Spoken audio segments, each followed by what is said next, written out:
গত নির্বাচনে 1,20,00,000 লোক ভোট দেয়নি, ঠিক আছে? মানে মানে ভোটার টার্ন আউটের হিসেবে।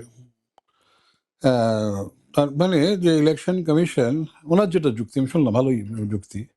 তার মানে ইলেকশন কমিশন রাইট লোকদের বাদ দিয়ে দিয়েছে, এটাই কনক্লুশনে আসবে। কিন্তু যেটা ফ্যাক্ট সেটা হচ্ছে প্রচুর মানুষ কিন্তু ভোট দিতেন না, একটা ভোটের প্রতি উন্নাসিকতা জন্মে গিয়েছিল। এমনকি বলি ৭৭ সাল যেখানে বামফ্রন্ট এলো, কত ভোটিং পার্সেন্টেজ ছিল? Voter turnout 56%।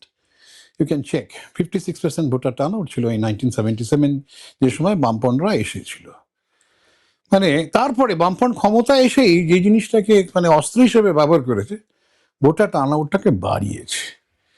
Voter turn আউটটা মানুষের জনগণের স্বতঃস্ফূর্ত অংশগ্রহণে বাড়েনি, এটা বেড়েছে ৩টের সময় ৩টের পরের ভোটে। তারা যেভাবে অর্গানাইজ ভোটিং, রুলিং পার্টি থাকার দৌলতে যে তাদের ক্ষমতা ছিল সেটা তারা ব্যাপকভাবে প্রয়োগ করেছে।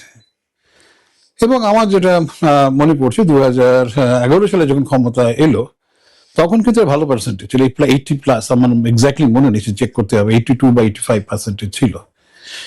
মানুষ স্বতঃস্ফূর্তভাবে একটা পরিবর্তনের কথা ভেবেছে, মানুষ এসেছে, পরিবর্তন করেছে।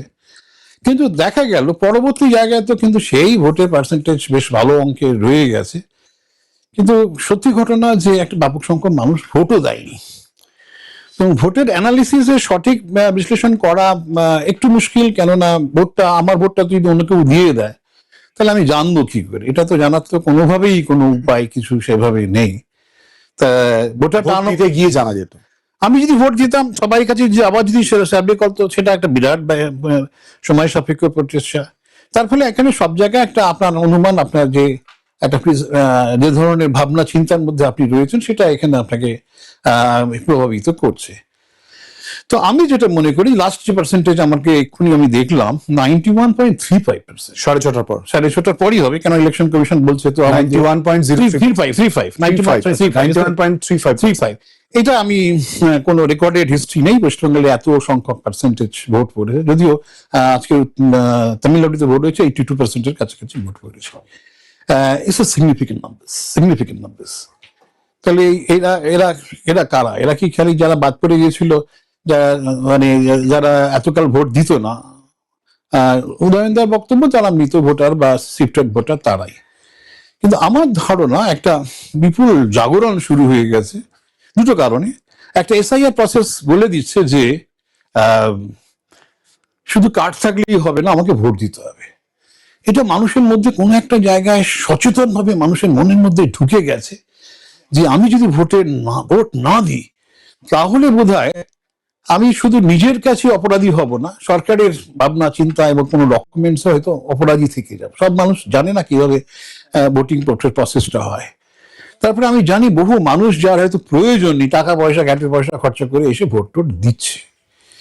এই যে স্বতঃস্ফূর্ততা, জনগণের যে স্বতঃস্ফূর্ত ভাবনা, যে সরকার ভাবছে হ্যাঁ আমি তার দাস, কিন্তু আজকে আমি প্রমাণ করব তোমরা আমার দাস, এই যে জনগণের যে ক্ষমতা, সেটা কিন্তু আজকের আমার মনে হয় প্রমাণিত হয়েছে। কে আসবে না আসবে that is immaterial to me, কারণ মানুষ গণতন্ত্রে তার যে অধিকার প্রয়োগ করতে পেরেছে, এবং যেভাবে ব্যাপক সংখ্যক মহিলারা যেভাবে মানে এসে হাজির হয়েছে। আমরা জানি আমাদের দেশে এখন তো 2014 সাল থেকেই মেয়েরা ছেলেদের থেকে বেশি ভোট দেয়, এটা আমরা সবাই জানি। এবং তার জন্যই মেয়েদের ভোট পাওয়ার জন্য নানান ধরনের আকর্ষণের ব্যবস্থা করেছে সব পার্টি বলেছে যে হ্যাঁ আমরা ক্ষমতা এলে তোমাদের এই সুযোগ টুযোগ দেবো, সেসবগুলো তো আমরা জেনেছি। কিন্তু মেয়েরাও বুঝেছে আমাদের কেউ দেবে না, আমরা যদি ভোটিং পার্সেন্টেজ ভালি তাহলেই কিন্তু আমাদের স্বীকৃতি মিলবে। মেয়েদের একটা ক্ষমতায় মেয়েরা এখন মনে করতেই পারে ভোট হচ্ছে আমাদের ক্ষমতায়নের জায়গা, সুতরাং সবাই মিলে দলবদ্ধভাবে ভোট দিই, কার কি পছন্দ কিছু যায় আসে না, আমি ভোটটা তো দিই। এখন আমার যেটা ধারণা যে এক্সিস্টিং যে সিস্টেম থাকে, সেই সিস্টেমের বেনিফিশিয়ারি তারা সেই গভর্নমেন্টকে ভোট দেবেই। একটা যদি স্বতঃস্ফূর্ত ভোট হয় তারা তো দেবেই। এবং একটা সিস্টেমের বেনিফিশিয়ারি কখনো 15-20% বেশি হয় না সাধারণত, কেন যত সরকারি বলুক আমি সবার জন্য, কেউ সবার জন্য হতে পারে না। তার ফলে মানে এই যে অ্যান্টি ইনকামবেন্সি ভাবনাটা আসে, কেন সরকার সবার কাছে পৌঁছতে চায় না বা পারে না বা ইচ্ছে থাকে না। এখন যারা সুযোগ পায়নি, যারা বেনিফিশিয়ারি হয়নি, তাদের তো এটা সুযোগ। আমি কি দোষ করলাম? পাড়ার অমুকে এত সব পয়সা করেছে, সোনা দানা করেছে, আমার সেই ছোট্ট দোকান বা সেই দোকানটাও হারিয়েছে।